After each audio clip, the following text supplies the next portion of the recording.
Je n'ai fait que répondre en disant que je voulais jouer avec la déesse du campus. Je ne m'attendais pas à ce qu'une seconde plus tard, je sois lié au système d'information. Il suffit de prendre une photo de l'autre avec un téléphone pour obtenir leur secret. J'ai donc immédiatement braqué l'objectif sur la fille la plus populaire de la classe dans la salle de classe. Ensuite, un message incroyable est apparu sur l'écran de mon téléphone.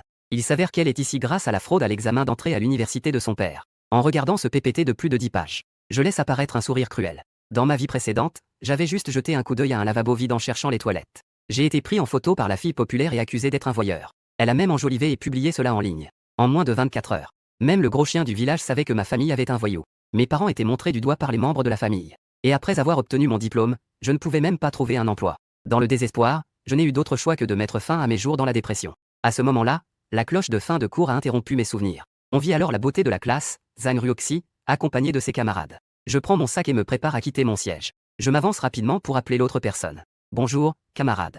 Zhang Ruoxi s'arrêta. Regarde ce visage aussi séduisant que celui de Jubo. Elle reste un instant figée. Puis, elle remet timidement une mèche de cheveux derrière son oreille. Un sourire doux apparaît sur son visage. Bonjour. Que puis-je faire pour vous? Je la regarde feindre une attitude, un sourire sarcastique au fond de moi. Mais en surface, je reste calme. Bonjour, camarade. Je m'appelle Mugee. J'aimerais te parler en privé de quelque chose. Elle fronce les sourcils, perplexe. Y a-t-il quelque chose que nous ne pouvons pas dire ici? Je fais un pas en avant. Murmurer doucement à son oreille. Certaines choses doivent être dites ici. J'ai peur que tu pleures tout à l'heure. C'est à propos de tes résultats au concours d'entrée à l'université. À ces mots, elle lève brusquement la tête. Ses yeux sont pleins d'incrédulité. En me voyant toujours souriant et calme, elle a dit. Sa voix était un peu instable. D'accord. Elle se retourna et fit un sourire forcé à son compagnon. Tu peux y aller en premier. Trouvons un endroit calme pour parler. C'est vrai qu'il y a un peu de bruit ici. La fille aux cheveux courts trouva cela étrange. Mais voyant qu'elle était déterminée, elle ne posa pas plus de questions. Elle jeta juste un coup d'œil dans notre direction. D'accord. Alors je vais d'abord au réfectoire pour réserver une place. Dépêche-toi de venir. Zhang Ruoxi prit une profonde inspiration.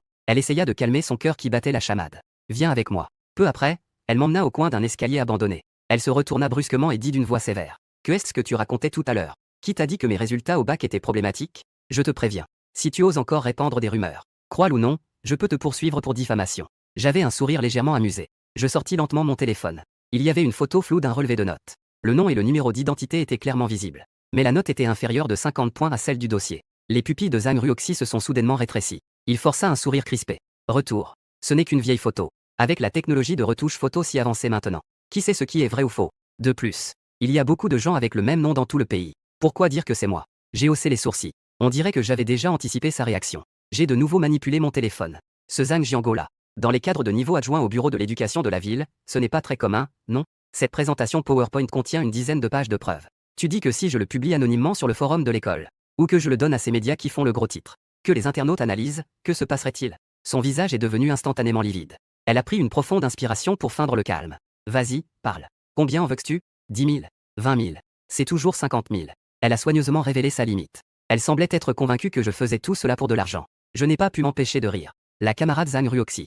Est-ce que tu as des malentendus sur ton avenir? Et sur la carrière de ton père, qui est fonctionnaire de niveau adjoint? As-tu des malentendus? À tes yeux. Cela vaut donc 50 000 yuan? Son visage est devenu encore plus pâle. Elle a réalisé que l'autre ne se souciait pas du tout de cela. Dans le désespoir. Elle a plutôt développé une certaine dureté, comme si elle était prête à tout perdre. Alors, que veux-tu vraiment? Ne sois pas trop exigeant. Si tu me pousses à bout. Au pire, ce sera une destruction mutuelle. Personne ne s'en sortira bien. Mon sourire s'est progressivement estompé. Mon regard est devenu glacial. Il semble que tu n'as pas compris la situation. Tu vas certainement le comprendre très bien. Quant au filet, pensais-tu que le filet fragile de ton père, tissé grâce à ses relations, peut le protéger lui-même? À ce moment-là, il aura du mal à se protéger lui-même. Comme un Bouddha en argile traversant une rivière. Peut-il encore penser à te défendre et à me régler? Ces mots étaient comme un seau de glace. Ils ont instantanément éteint le dernier espoir de Zhang Yining. Son regard était sombre. Ses épaules s'affaissèrent aussi. Alors, que veux-tu vraiment? Dans le désespoir, une pensée lui traversa soudain l'esprit. Depuis son enfance. Grâce à son apparence exceptionnelle. Les garçons qui lui font des avances sont innombrables. N'est-ce pas? En y pensant, une légère rougeur monta discrètement sur ses joues. Elle releva alors fièrement le menton. Je comprends. Tu fais tant d'efforts. Ce n'est pas juste pour que je sois ta petite amie, puisque tu y mets tant de cœur. Je pourrais peut-être. Sans lui laisser le temps de finir. Je tendis brusquement la main pour saisir son menton lisse et délicat. Dans son regard, un dégoût et une moquerie non dissimulés. Personne. Nous en sommes déjà là. Tu te prends vraiment pour une déesse hautaine. Maintenant, laisse-moi jouer une fois ici. Si tu te comportes bien, je pourrais peut-être envisager de te laisser tranquille pour l'instant. À ces mots, ses yeux s'écarquillèrent instantanément. Son visage devenait tour à tour pâle et rouge. Toi, que racontais-tu? Voici l'école. Je la regardais avec une expression de terreur. Une sensation de vengeance montait en moi. Bien qu'elle se soit entourée de garçons pour la vanité et les intérêts, elle naviguait entre plusieurs garçons, pour obtenir quelques avantages. Elle avait toujours respecté ses limites. Elle ne laissait même pas les autres toucher ses mains. Encore moins pour ce genre de choses. Je relâchai ma prise sur son menton. Un sourire malicieux se dessina sur son visage. Ce que tu veux dire, c'est que, tant que ce n'est pas à l'école, je peux jouer une fois. Que racontais-tu encore? Zhang Ruoxi était à la fois gênée et effrayée. Elle tendit la main pour me repousser. Si tu continues comme ça, vais appeler la police. Je reculai d'un pas, détendu. Je sortis mon téléphone et le lui tendis. Appelle maintenant. Je veux bien voir ça. Si c'est toi qui perds tout après mon arrivée. Ou si c'est ton père, le fonctionnaire, qui est invité à prendre le thé par la commission de discipline. Zhang Ruoxi fixait le téléphone, tout près d'elle. J'ai de nouveau regardé dans ses yeux. Mon cœur battait la chamade. Les mots « appeler la police » ont instantanément brisé son dernier brin de courage. Si la fraude à l'examen d'entrée à l'université était révélée, elle n'osait même pas imaginer ce qui pourrait arriver. Je la regardais dans cet état d'égarement total. Je savais que le moment était presque venu. Que devrions-nous faire? Tu as compris? Ses larmes tournaient dans ses yeux. Mais elle refusait obstinément de tomber. Elle jeta un coup d'œil au coin sombre de l'escalier. Ce n'est pas possible ici. Nous, changeons d'endroit. D'accord? Je t'en supplie. Je ne veux pas non plus faire trop de bruit ici. Après tout, l'objectif est déjà atteint. D'accord. Suis-moi. Après avoir dit cela, je me suis retourné et j'ai commencé à descendre l'escalier. Zhang Ruoxi a hésité un instant. Finalement, elle se ressaisit. Elle me suivit en titubant. En me basant sur les souvenirs de ma vie précédente. Je traverse les couloirs familièrement et sans effort. Je l'ai amenée dans un vieux bâtiment scolaire isolé. J'ai poussé une porte qui n'était pas verrouillée. À l'intérieur, il y avait une pièce remplie de vieux bureaux, de chaises et de bric-à-brac. L'air était imprégné d'une odeur de poussière ancienne. Je me suis décalé pour la laisser entrer. Puis j'ai refermé la porte derrière moi. Zhang Ruoxi est entrée dans cet espace encore plus confiné. Son cœur semblait être serré par une main invisible. Elle s'est appuyée contre le mur froid. Ses mains agrippaient fermement le bas de son vêtement. Sa voix tremblait. Toi. Elle n'a pas terminé sa phrase. J'ai soudain baissé la tête et saisi ses deux mains. Avec une agressivité indiscutable. Autoritaire et grossier. 10 minutes plus tard. Elle respirait bruyamment. Ses joues prenaient une rougeur anormale. Ses larmes coulaient comme des perles sur un fil rompu. Espèce de salaud. Ceci est mon début. Un sarcasme plus prononcé brillait dans mes yeux. J'ai délibérément allongé mon ton. C'est vraiment un grand honneur. Est-ce que c'est plus impressionnant que ton faux relevé de notes? Ça t'impressionne davantage. Elle descend presque des produits. L'humiliation et le désespoir la faisaient trembler de tout son corps. Mon regard s'est posé sur son petit débardeur blanc. Ne dis pas de bêtises. Par toi-même. Ou bien je t'aide. Laisse-moi voir. La fille la plus populaire de notre classe de chinois. Quelle surprise porte-t-elle aujourd'hui? Elle se figea. Sa voix était aussi fine qu'un fil de soie. Tu as obtenu ce que tu voulais. Pourrais-tu supprimer ce PPT après? Je riais froidement. Zhang Ji, tu n'as pas le droit de me parler de conditions. Si tu dis encore un mot, je vais faire en sorte que tous les enseignants et étudiants de l'école admirent cette surprise maintenant. Non. Elle poussa un cri. Elle abandonna complètement la résistance. Les larmes coulaient le long de ses joues. Tremblante, elle défit son débardeur. Moi. Je le fais maintenant. Je te prie de ne pas envoyer. La voyant se soumettre. Une satisfaction tordue monta en moi. Je m'approchai directement et la pris par la taille. Je la posai sur une vieille table de classe couverte de poussière. Le contact froid la fit frémir à nouveau. Elle baissa la tête, ses longs cheveux tombant pour cacher son visage. Sa voix était empreinte de supplication. D'accord. Peux-tu être un peu plus doux? Je ne sais pas combien de temps passa. Le son de notification du système résonna dans mon esprit. Détection de l'effondrement de la défense psychologique de la cible. La progression actuelle du contrôle est de 30%. Récompense, compétence de combat libre. Un premier aperçu du chemin. Je remis mes vêtements en ordre. Je regardai de haut Zhang Ruoxi, qui pleurait sur la table. Son débardeur froissé était jeté sur le côté, découvrant une partie de sa peau blanche. Idylle pastorale. Espèce de salaud. Sans honte. Elle leva la tête et me fixa avec colère. Des traces de larmes couvraient son visage. Mélange de honte, de colère et d'une émotion indéfinissable. La complexité des sentiments. Je ricanai en tendant la main pour lui saisir le menton. Ce n'est que le début. Avoir des intentions. Ce soir, il y a encore d'autres jeux qui t'attendent. Quoi? L'expression de Zhang Ruoxi est devenue encore plus terrifiée. Ce soir. Tu n'as pas dit? Que est-ce que j'ai dit? Je fais semblant d'être innocent et hausse les épaules. J'ai dit que je te laisserai tranquille pour l'instant. Mais je n'ai pas dit que je te laisserai tranquille pour toujours. Je n'ai pas non plus dit que jouer une seule fois suffirait. Tu pensais que falsifier des résultats pour entrer à l'université de Yann serait facile. Le prix de détruire la vie des autres. C'est tout. Toi, tu es sans parole. Zhang Ruoxi était si en colère qu'elle faillit cracher. Elle a enfin compris qu'elle était complètement tombée entre les mains de ce démon. L'autre partie n'avait absolument pas l'intention de la laisser partir facilement. Je fais un geste d'impatience de la main. Je sors mon téléphone et affiche le code QR vert. D'accord. Ne pleure pas ici en perdant ton temps. Ajoute-moi. Puis envoie-moi 10 000 yuan. Zhang Ruoxi n'en croyait tout simplement pas ses oreilles. Profiter de tous les avantages, se servir sans vergogne. Comment une personne peut-elle être aussi sans vergogne? Je lève un sourcil. Mon doigt glisse sur l'écran du téléphone. Je fais mine d'ouvrir le forum du campus. On dirait que tu préfères une approche plus directe. Ne fais pas ça. Elle s'empresse de m'arrêter. Tremblant, elle sort son téléphone. À contre-cœur, j'ai ajouté ma bulle verte. Puis, serrant les dents, elle a transféré 10 000. C'est ça, exactement. Je range mon téléphone avec satisfaction. N'oublie pas de réserver le magasin pour ce soir. Envoie-moi l'adresse. Après avoir dit cela, je me retourne et pars sans aucune hésitation. Après un long moment, Zhang Ruoxi semble enfin retrouver un peu de force. Elle s'appuie contre le mur froid. Elle se redresse en tremblant. Son regard se pose sur la jupe plissée de cœur. L'ourlet est froissé en un tas. Ce qui est encore plus frappant, c'est ce rouge sombre qui s'est assombri. humiliation, douleur. Et il y a aussi un désespoir complètement détruit. Comme une inondation, cela l'a submergée instantanément. Elle ne peut plus tenir. Elle s'accroupit et enfouit son visage dans ses genoux. Ses sanglots étouffés résonnent dans le débarras. Elle est pourtant une privilégiée. C'est la fille la plus populaire de la classe. Comment a-t-elle pu subir un tel traitement si soudainement, jusqu'à ce que sa voix soit complètement enrouée par les pleurs? Elle a alors essuyé son visage de manière désordonnée. Elle est sortie du débarras en boitant. De l'autre côté, je suis retourné lentement à mon dortoir. Ce sentiment de profiter de tous les avantages me rend particulièrement heureux. J'ouvre la porte du dortoir. Seul Shen Min porte des écouteurs et est totalement absorbé par son jeu. Les deux autres places sont vides. Shen Min est un bon étudiant. Sa sœur, Shen Xue, est la beauté du département. Les deux frères et sœurs font sensation à l'école. Mais ce n'est pas non plus un bon gars. C'était déjà ce Shen Min dans ma vie précédente. C'est lui qui parlait le plus mal de moi dans mon dos. Il était le plus enclin à inciter les autres à m'isoler. Un autre camarade de chambre, Zhao Qin. Un riche héritier dont la famille est dans le développement immobilier. Très flamboyant. Aime frapper les gens. Méprise le plus les étudiants pauvres comme moi. C'était lui qui avait le plus tôt soutenu Shen Min dans sa demande que je parte. Il y a aussi un Liu Ming. Un habitué de la salle de sport. A des muscles bien développés. Change de petit ami plus souvent que de vêtements. On dit qu'il a une vie privée chaotique. N'hésite pas à intimider les gens grâce à sa stature. Sa vie précédente, bien qu'il n'en ait pas dit grand-chose. Mais ce regard de mépris et de distance. Je m'en souviens encore très clairement. Très bien. Tout le monde est là. Je dessine un arc glacé au coin des lèvres. Puisque je suis revenu à la vie, je ne peux laisser passer aucun de ces trois bons camarades de chambre. Alors, commençons par celui qui est le plus proche de moi. Je me suis assis à côté de ma place. Puis je sors mon téléphone de manière apparemment désinvolte. La caméra glisse imperceptiblement sur Shen Min, concentré sur son jeu, de dos. Photo prise avec succès. Analyse des informations de la cible en cours. Génération des données en cours. Ensuite, deux options d'échange apparaissent en bas de l'écran. Échanger contre 1500 yuan ou utiliser un bon d'échange de données. C'est 100 fois moins cher que celui de Zhang Ruoxi. Il semble que le secret de ce département ait une valeur légèrement inférieure. Je réfléchis un instant. Je viens de recevoir 10 000, je n'ai pas de problème de liquidité. Un bon d'échange pourrait être plus utile en cas de besoin. Échanger 1500 yuan. Échange réussi. Solde de 8500 yuan. Cliquez sur l'icône du fichier PPT des matériaux. Le contenu qui apparaît à l'écran me fait rétrécir les pupilles. Shen Min et son professeur particulier de mathématiques au lycée ont entretenu une relation inappropriée pendant longtemps et sont soupçonnés de chantage. Cela a commencé lors d'un cours de rattrapage au lycée. Acheter des objets inconnus sur Internet. Introduit discrètement dans la boisson du professeur.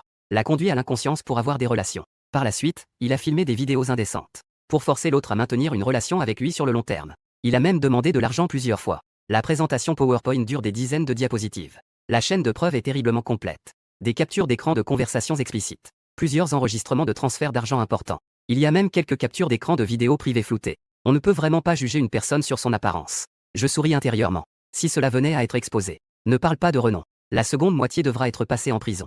Ce pauvre professeur de littérature. On peut supposer qu'il est sous son contrôle. Même pas oser appeler la police. Je ne peux que le laisser faire ce qu'il veut. Juste à ce moment-là, Shen Min semblait avoir terminé une partie. Il a enlevé ses écouteurs et s'est étiré. Il m'a remarqué. Un sourire s'est immédiatement dessiné sur son visage. Il a tendu la main et m'a enlacé l'épaule. Avec un air de camaraderie. Oh. Xianzé est de retour. Pas mal, petit. Il m'a donné une tape amicale. Son ton était plein de taquinerie et de clins d'œil. J'ai entendu dire que tu étais assez audacieux cet après-midi. En parlant de notre fille populaire aux cheveux roses, Zhang Ruoxi. Il m'a appelé à l'écart pour parler de quelque chose. Dépêche-toi de parler à tes potes. Où en est-on dans les progrès? Mon regard s'est refroidi. Je lui ai frappé la main. Le sourire sur le visage de Shen Min s'est figé instantanément. Un moment de gêne est passé rapidement. Puis il est devenu furieux. Mugéeux. Que est-ce que tu essaies de te donner un genre, espèce de con? Je me suis lentement levé. Je l'ai regardé froidement. Tu oses te prétendre j'ai devant moi. Avant même que les mots ne soient prononcés. J'ai soudainement tendu ma main droite. Plaqué sa tête contre la table. Espèce de... Shen Min était à la fois surpris et en colère. Il venait de vouloir se débattre. Mais il a découvert que mon bras était comme une pince en fer. Je me suis penché. Un sourire cruel est apparu sur mon visage. Tu te souviens encore, professeur Zhang? Ah. Les pupilles de Shen Min se sont soudainement rétrécies. Ses mouvements de lutte se sont figés instantanément. Il a difficilement tourné la tête. Sa voix était sèche. Toi, que racontais-tu? Je ne connais pas de professeur Zhang. Je riais intérieurement encore plus. Je sortis lentement mon téléphone. Une photo d'une femme d'âge moyen apparut sur l'écran. Bien qu'elle ne soit pas d'une beauté exceptionnelle. Elle avait une grâce douce. C'était justement ce pauvre professeur de mathématiques. En voyant la photo de ce professeur, Shen Min eut un souffle coupé. Puis il se jeta sur moi pour essayer de prendre mon téléphone. J'étais déjà sur mes gardes. J'évitais facilement son mouvement. Je remis le téléphone dans ma poche. Un sourire moqueur se dessina sur mes lèvres. Une si bonne chose. Comment pourrais-je te la donner si facilement? Peut-être qu'un jour, je serai de mauvaise humeur. Ou que je trouverai la vie trop ennuyeuse. Et je la mettrai en ligne sans hésiter. Shen Min me fixait. Le visage de Ya afficha un sourire flatteur. Parlons calmement. Dis-moi ce que tu veux. Tant que je peux le faire. Je ferai de mon mieux pour te satisfaire. Je le regardais avec son air peureux. Je me sentais incroyablement satisfait. Je retournai lentement m'asseoir sur ma chaise. Shen Min, hein? J'ai entendu dire que tu as une sœur. Elle s'appelle Shen Xue, n'est-ce pas? Il paraît qu'elle est la fille la plus populaire du département de finance. À ces mots, il leva brusquement la tête. Ses yeux s'agrandirent instantanément. Tu oses avoir des idées sur ma sœur? Il se mit à hurler et se jeta sur moi. Ses mains s'ouvrirent, prêtes à m'étrangler. Cependant, ce qui l'attendait n'était pas une bagarre, mais un coup de pied précis et rapide. Un claquement sec. Shen Min ressentit une force irrésistible traverser son abdomen. Ses yeux s'écarquillèrent soudain. Il vola en arrière, raide comme une planche. Je retirai lentement mon pied. Je me tenais devant lui, sortant mon téléphone. Je vois que tu ne pleures pas tant que tu n'as pas vu le cercueil. Il paniqua immédiatement. Il se débattit pour se relever. Mugé, j'ai tort. Veux-tu le faire? Que je te donne 50 000? Non, 100 000. Ça te suffira pour longtemps. Considère ça comme un moyen de te faire un ami, d'accord? En le regardant dans cet état. En repensant à son visage arrogant dans sa vie précédente. Je ne peux m'empêcher de rire. Shen Min, tu penses encore pouvoir tout résoudre. Les choses dégoûtantes que tu as faites peuvent être effacées par une simple somme de 100 000. Avant même que j'aie terminé ma phrase, je l'ai à nouveau frappé au menton avec force, accompagné du léger craquement des os déplacés. Shen Min poussa un cri déchirant et désespéré. L'arrière de sa tête a heurté violemment le sol froid et boueux. Ensuite, je lui ai tiré les cheveux avec impatience. Ne te plains pas comme une femmelette. Écoute bien. Ce soir, fais en sorte que ta petite sœur me rejoigne. Nous allons dîner ensemble. En parlant de ta sœur, il a instinctivement voulu résister. Mais la douleur intense dans sa tête a instantanément éteint son courage. Il y avait une pointe d'amusement dans ma voix. Et aussi, ce soir, fais en sorte que le professeur Zhang soit étourdi. Apporte-moi ces bonnes choses. Shen Min tremble de tout son corps. Il n'ose pas penser à ce que cela signifie. J'ai légèrement augmenté la pression de ma main. Tu as entendu? Écoutez. Il a frissonné de tout son corps. Il hoche la tête à plusieurs reprises. De peur que cela ne lui attire une autre correction. Très bien. Je relâche ma main avec satisfaction. Si tu as compris, va vite t'en occuper. Réserve le restaurant et envoie-moi l'adresse. Ne me fais pas croire avec des mensonges. Le plus important est d'amener ta sœur à l'heure. Après avoir dit cela, je ne jette plus un regard à Shen Min, étendu par terre. Allongé sur mon lit, je sors mon téléphone. Je commence à faire défiler tranquillement. Point de vue de Shen Min. Je suis allongé par terre, incapable de me remettre pendant un bon moment. Une douleur aiguë dans le bas-ventre et le menton frappe mes nerfs par vagues. Cela m'a presque fait croire que j'allais y passer. Je tourne la tête avec difficulté. Du coin de l'œil, je vois Mugé comme un personne qui n'a rien à faire se recoucher. Et ma fierté, mon origine et mon apparence. Devant ce PPT, tout cela va devenir néant. Je deviendrai la risée de tous. Mais, ma sœur Shen Xue, rien qu'à penser à l'expression malveillante de Mugé en parlant d'elle. Mon cœur semble être violemment serré par une main invisible. La douleur est presque suffocante. Non, je ne peux absolument pas laisser ma sœur être impliquée. Mais cette pensée vient à peine d'émerger. Il fut submergé par une peur encore plus intense. Les paroles de ce démon résonnent encore à mes oreilles. Je ne peux m'empêcher de frissonner. Je sais trop bien à quel point l'opinion publique peut être terrible. Je comprends aussi qu'une fois mon scandale révélé, ma sœur, en tant que proche, ne pourra pas rester à l'écart. Entre deux mots, il faut choisir le moindre. Une pensée ignoble commence à germer au fond du cœur. Ce n'est qu'un repas après tout. La pastorale peut encore se faire en public. Faire quelque chose d'inapproprié, tant que je fais attention. Ça devrait aller. Il ne devrait pas y avoir de gros problèmes, non? Quant à cela, au pire, je trouverai une occasion de m'en débarrasser. Je commence à me trouver des excuses. J'essaie de me convaincre. Depuis mon enfance, toutes les meilleures ressources de la maison ont été données à moi, ce fils. Mes parents ont de grands espoirs pour moi, pour son propre avenir, pour ne pas décevoir mes parents. Ma sœur est si gentille. Elle comprendra sûrement mes difficultés à l'avenir. N'est-ce pas? Elle est si belle et talentueuse. Même s'il se passe quelque chose, je trouverai toujours un bon refuge, n'est-ce pas? Dès que cette pensée surgit, c'est comme si on avait ouvert la boîte de Pandore. Je lutte pour me redresser et me lever. Je n'ose pas lever les yeux vers Mugé. Il baissa simplement la tête et retourna à sa place en titubant. Je tire la chaise et m'assois. Je sors mon téléphone et prends une profonde inspiration. Mes doigts tremblent en ouvrant le petit bulle verte. Retrouver cet avatar familier. Je fixe le sourire radieux de ma sœur. Mon cœur se serre à nouveau. Mais cela est rapidement remplacé par une peur plus profonde et une détermination. Je serre les dents et commence à taper. Yuki Ruru. Tu es libre ce soir? Sortons ensemble pour dîner. Ma sœur répond rapidement. Ce soir, hein. Mais j'ai prévu d'aller à la bibliothèque avec des camarades ce soir. Mon cœur est monté d'un coup dans la gorge. Je me dépêche de continuer à taper. Oh là là. Quand est-ce qu'on ne peut pas aller à la bibliothèque? Ce soir, la situation est spéciale. Un de mes colocataires fête son anniversaire. Il n'arrête pas de dire qu'il veut te rencontrer, cette belle fille. Fais-moi plaisir. Sors avec nous. C'est un beau gosse, tu sais. La voix de la sœur se tue un instant. On dirait qu'elle réfléchit. Chaque seconde d'attente est une torture pour moi. Enfin, le message de ma sœur apparaît. D'accord. Mais c'est promis. Je dois rentrer au dortoir plus tôt. Je pousse un long soupir de soulagement. Je m'affale sur le dossier de la chaise, comme si j'étais vide. Après avoir répondu à ma sœur, je me lève avec difficulté et m'accroupis sur le côté. Sortir une petite boîte verrouillée du coin inférieur. Je fouille à l'intérieur pendant un moment. Il a finalement sorti quelque chose qui n'avait absolument rien. Flacon en verre brun sans étiquette. Je regarde ce petit flacon. Mon regard est complexe. Il y a de la peur. Il y a du dégoût. Et une légère touche à peine perceptible. C'est ce qui a été utilisé pour s'en prendre à Monsieur Zhang. Je serre le flacon dans ma main. Mes articulations deviennent blanches à force de serrer. Je le glisse prudemment dans ma poche. Comme si je cachais une bombe à retardement. Le dortoir est très calme. Il n'y a que le léger bruit de Mugé qui se tourne de temps en temps. Et les voix floues venant de l'extérieur. Assis sur le bord. Je regarde mon reflet flou dans le verre en face. Mes joues sont enflées. Les coins portent encore des marques. Est-ce vraiment le Shen Min plein d'entrain? Je ne sais pas.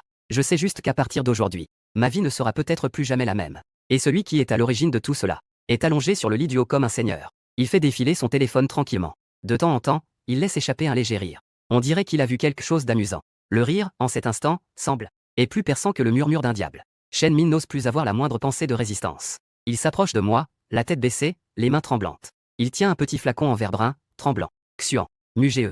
Ça. C'est ce que tu voulais. Je suis allongé et tends la main pour prendre le flacon. Je l'ai secoué devant mes yeux. À l'intérieur, il y a une poudre blanche. Je trace un sourire moqueur au coin des lèvres. TSS. Ce truc n'a pas l'air très impressionnant. Ne me dis pas que c'est quelque chose que tu as préparé toi-même. Je n'oserais pas, je n'oserais pas. Shen Min était si effrayé qu'il avait des gouttes de sueur sur le front. Il a rapidement agité la main. Je n'oserais absolument pas. C'est quelque chose que j'ai obtenu auparavant. Ça fonctionne très bien. Ne t'inquiète pas, Mugé. Je jouais avec le petit flacon. Mon regard glacial l'a balayé. Ça vaut mieux. Si tu oses jouer des tours avec ça. Ou si tu laisses ta précieuse petite sœur savoir quelque chose à l'avance. Juste à ce moment-là, mon téléphone a vibré. C'était un message de Zhang Ruoxi. La réservation est faite. Magasin principal Century Golden Resource. Suite de luxe 608. Est-ce que ça te va à 8h ce soir? Mais je dois rentrer au dortoir avant 10h ce soir. Sinon, la surveillante va le noter. J'ai regardé le message et j'ai ri sarcastiquement. Tu oses encore marchander? Ne me fais pas ce couple-là. Tu crois que je suis là pour un rendez-vous? Sois propre et attends-moi dans la chambre à 11h du soir. Si tu es en retard d'1 minute, tu en subiras les conséquences. Après avoir dit cela, j'ai rapidement envoyé une capture d'écran du PPT. C'est un enregistrement de 50 000 que son père a donné au directeur adjoint des admissions. C'est un enregistrement de virement de 500 000. Après avoir envoyé le message. De l'autre côté, il y a eu un silence d'un peu plus d'1 minute. Il a répondu par un mot. D'accord. Je range mon téléphone avec satisfaction. Ces derniers jours depuis la rentrée, elle s'appuie sur son charme pour dominer la classe. Elle fait tourner pas mal de garçons en bourrique. Y compris moi dans ma vie précédente. Aujourd'hui, ce n'est pas encore comme une. Laisse-moi jouer avec ça. Le temps passe vite et arrive au soir. J'ai changé pour des vêtements décontractés et propres. Je suis sorti du dortoir l'esprit clair et le corps revigoré. Il suivait docilement pas à pas derrière. Bien qu'il ait mis des glaçons sur son visage. On peut encore voir un gonflement évident. Il baisse la tête. Pour éviter délibérément le regard des autres élèves sur le chemin. 10 minutes plus tard, il me conduit au restaurant Yanjing. Le restaurant tournant au dernier étage offre une vue magnifique. La moitié de la vue nocturne de Yanjing est à couper le souffle. Salle semi-ouverte. L'intimité n'est pas mal non plus. TSS. Bien sûr, Shen Min. Je me suis assis sans cérémonie. J'admire la vue nocturne à l'extérieur. Tu sais vraiment choisir les endroits. On dirait que ta famille a vraiment des moyens. Contrairement à Zhaoqin, ce parvenu. Il ne fait que se vanter des immeubles de son père. Shen Min a forcé un sourire qui était encore plus moche qu'un pleur. En pensant qu'il allait bientôt pousser sa sœur dans le gouffre. Son cœur était comme tranché. Peu après, la porte de la salle a été poussée. Une silhouette élancée se tenait gracieusement à la porte. C'était Shen Xue, la fille populaire du département de finance. Frère. Dès que Shen Xue a vu Shen Min, elle a immédiatement affiché un sourire éclatant. Elle est entrée en courant. Le ton trahit une pointe de coquetterie. Tu es vraiment quelque chose. J'ai déjà dit que j'avais rendez-vous avec des camarades à la bibliothèque ce soir. Ils insistent pour que je vienne dîner. C'est un peu embarrassant. Puis son regard se posa sur moi. Je ne pus m'empêcher de rester un peu surpris. Quel beau garçon. Ses yeux sont profonds. Un léger sourire imperceptible flottait sur son visage. Il est encore plus charmant que sur les photos de son frère. Je me suis levé au moment où elle est entrée. Avec un sourire ensoleillé, je lui tendis la main. Bonjour. C'est Shen Xue, n'est-ce pas? Je suis Mugé, le colocataire de ton frère. C'est aussi son meilleur pote. J'entends souvent Shen Min parler de toi. Il dit qu'il a la plus belle sœur de l'école. En te voyant aujourd'hui, je constate que c'est vraiment vrai. Les joues de Shen Xue devinrent légèrement rouges. Elle tendit timidement sa petite main pour me serrer doucement la main. Bonjour, Seigneur Mugé. Tu me flattes. Nos doigts se touchèrent. Doux et chaleureux. Je sens qu'elle est légèrement tendue. Les pensées malveillantes au fond de moi deviennent de plus en plus claires. Quel petit lapin si pur. Dommage. Je suis tombé sur un grand frère qui ne vaut rien. Je lâche doucement sa main sans un mot. Il tira la chaise à côté d'elle en suivant le mouvement. Je lui fais signe de s'asseoir. Je m'assois aussi près d'elle. Shen Min nous regarde nous serrer la main. Surtout en voyant le rouge sur le visage de ma sœur à cause de moi. Qui apparaît à cause de mes compliments. Son visage devient encore plus sombre. Son poing se serre discrètement sous la table. Mais il n'ose rien dire. Il n'ose même pas montrer un soupçon de mécontentement. Je lui jette un coup d'œil avec un sourire froid au fond de moi. Mais je garde un visage chaleureux. Je prends le menu sur la table et le tends à Shen Xue. Ne sois pas timide. Prends ce que tu veux. Aujourd'hui, c'est moi qui régale. Nous sommes une famille maintenant. Les mots une famille piquent le cœur de Shen Min comme une aiguille. Son visage est devenu encore plus laid en un instant. J'ai l'impression de ne remarquer son anormalité que maintenant. Je lui ai demandé avec une fausse préoccupation. Shen Min, que est-ce qui t'arrive? Pourquoi as-tu un visage si laid? Est-ce que tu ne te sens pas bien quelque part? À ma question, il a. Son visage est devenu rouge et blanc à la fois. Non, c'est juste que mon ventre me fait soudainement un peu mal. C'est un vieux problème. Ça va, ça va. J'ai exagéré dans mon ton. Oh là là. Alors, il faut vite aller aux toilettes. Ne te retiens pas trop. Je suis ici avec la petite sœur Xue. Vas-y, ne t'inquiète pas. En disant cela, j'ai pris la bouteille de vin non ouverte sur la table. J'ai versé un verre à Shen Xue, semblant le faire sans y penser. En bougeant un doigt, une poudre à peine perceptible a glissé dans le verre par le goulot. Elle s'est instantanément dissoute dans le liquide rouge foncé. Après avoir fait tout cela, je pousse doucement la tasse devant Shen Xue. Avec un sourire doux. Tiens, petite sœur Xue, Ne te concentre pas seulement sur la conversation. Prends un peu de rouge. Et tout cela a été clairement vu par Shen Min, assis en face. Son cœur s'est soudainement contracté. Il avait même envie de renverser la table devant lui. Mais mon regard lui étreignait la gorge, l'empêchant de sortir même un mot. Une immense peur et un sentiment d'humiliation l'ont submergé. Shen Min s'est soudainement levé. Il n'osait pas regarder sa sœur dans les yeux. Eh bien, Xue, je vais aux toilettes. J'ai vraiment très mal au ventre. Tu peux d'abord manger avec Mugee. Je reviens tout de suite. Malédiction. Frère aîné, ça va? Veux-tu que je t'accompagne? Shen Xue a immédiatement posé son verre. Elle s'est levée, le visage plein d'inquiétude. Non, non. Shen Min a rapidement fait signe de la main. C'est juste un vieux problème qui revient. Je vais juste aux toilettes. Vous deux, mangez. À peine avait-il fini de parler. Il sortit de la pièce sans même se retourner. Il n'osait plus rester. Il avait peur de ne pas pouvoir se contrôler. Il avait encore plus peur de voir ce qui allait se passer ensuite. Je me suis tourné vers la fille innocente et naïve à mes côtés. J'ai de nouveau affiché ce sourire inoffensif sur mon visage. Ne t'inquiète pas. Ton frère a probablement mangé quelque chose de mauvais à midi. Shen Xue pinçait le coin de sa jupe. Son regard errait encore à la porte. Elle était troublée. J'ai pris le verre de vin agrémenté devant elle. Je le lui ai tendu doucement. Tiens, petite sœur Xue, goûte ça. Du jus d'orange de 82. C'est plutôt bon. Elle a ri légèrement, amusée. Elle a pris le verre et en a bu une petite gorgée. Après avoir reposé le verre, son ton trahissait encore de l'inquiétude. Merci, grand frère Mu. Mais je m'inquiète toujours un peu pour mon frère. Sinon, pas de problème. Je l'ai interrompu. J'ai piqué un morceau de steak découpé. Je l'ai naturellement déposé dans son assiette. Il a encore ce vieux problème. Je pense qu'il a mangé quelque chose de pas propre à midi. Un petit passage aux toilettes devrait suffire. Commençons par manger. J'ai l'air détendu. On dirait que je prends juste soin de la sœur de mon frère. En même temps, dans la cabine des toilettes, Shen Min s'effondra lentement au sol, adossé à la porte glaciale. Il se donne 2 violents coups de main. Xue. Je suis désolé, petite sœur. Je suis vraiment désolé. Mais ce diable de Mugee, il va vraiment me détruire. Il va détruire toute notre famille. Il se regarde dans le miroir en murmurant. On dirait qu'il s'auto-hypnotise. Mugee. Il est plutôt beau. Il semble aussi avoir de l'argent chez lui. Xue l'a suivi. Ça ne doit pas être trop désavantageux, non? Je n'ai pas vraiment le choix non plus. C'est pour le bien de notre famille. Xue est si compréhensive. Plus tard, elle comprendra. L'atmosphère dans la salle privée est agréable. Je parlais des anecdotes de l'école et des films populaires récents. Cela suscitait toujours l'intérêt de Shen Xue. En discutant, elle a soudain froncé les sourcils. Son regard était un peu flou. Elle a secoué la tête comme si elle était ivre. Grand frère Mu, j'ai l'impression d'avoir un peu le vertige. C'est peut-être à cause de la force de ce vin rouge. Elle s'est accrochée à la table pour essayer de se lever. Je vais aller chercher mon frère. Nous devrions rentrer. Ne t'inquiète pas. Je me suis aussi levé. J'ai naturellement tendu la main pour soutenir son corps vacillant. Regarde, tu ne peux même pas te tenir debout. Comment aller le chercher? Ton frère doit encore se battre dans les toilettes. Attendons un peu. Bien que Shen Xue soit naïve, elle n'est pas stupide.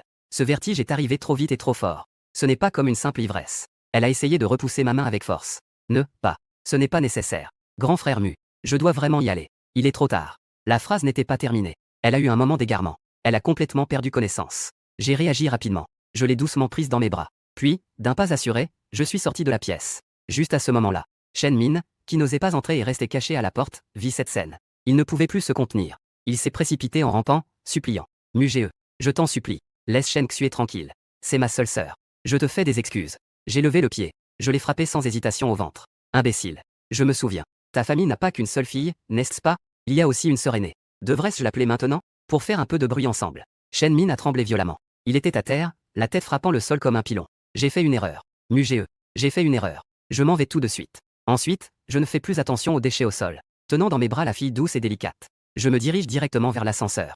10 minutes plus tard, le taxi s'arrête devant le Century Golden Source. J'arrive dans la chambre réservée par Zhang Ruoxi. Je prends Shen Xue, qui perd connaissance. Puis je tire fortement. La robe blanche est jetée négligemment sur le tapis. Ensuite, je sors mon téléphone. Je le dirige vers elle et prends une photo. Tout le monde a un côté sombre. Elle n'est pas une exception.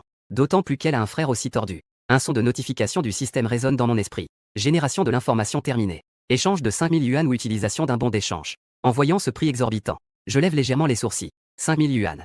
C'est plus de 3 fois plus cher que l'information de son frère. Cela signifie que son secret est encore plus explosif. Une pointe de curiosité s'éleva en moi. Cette fille qui semble pure et inoffensive. Quel secret cache-t-elle vraiment? Une pensée me traverse. J'ouvre ce fichier. Échange réussi. Shen Xue est jalouse de la beauté de sa camarade de classe Shen Ruxu. Excellente note. Lors d'une activité de camp d'été, au bord du lac, elle a attiré Shen Ruxu dans un endroit isolé. Profitant de son inattention, elle l'a poussé dans le lac. Ce qui a conduit à la noyade de Shen Ruxu. Après cela, Shen Xue a utilisé son statut de témoin pour fournir de faux témoignages, pour détourner délibérément la responsabilité vers son camarade de classe Wang Long, qui avait un faible pour Shen Ruxu. Ce qui a finalement conduit à la condamnation de Wang Long à 15 ans de prison. En regardant les mots à l'écran, mes pupilles se sont soudainement rétrécies. La fille pure qui est allongée devant moi. La fille qui ressemble à une petite fleur blanche. S'avère être une criminelle. Cette différence est vraiment trop grande, non? Je pensais à l'origine que Shen Xue n'était qu'une outil utilisé par son frère. Maintenant, il semble que je suis celui qui a failli être trompé par les apparences. Avant, je pensais que Shen Min était déjà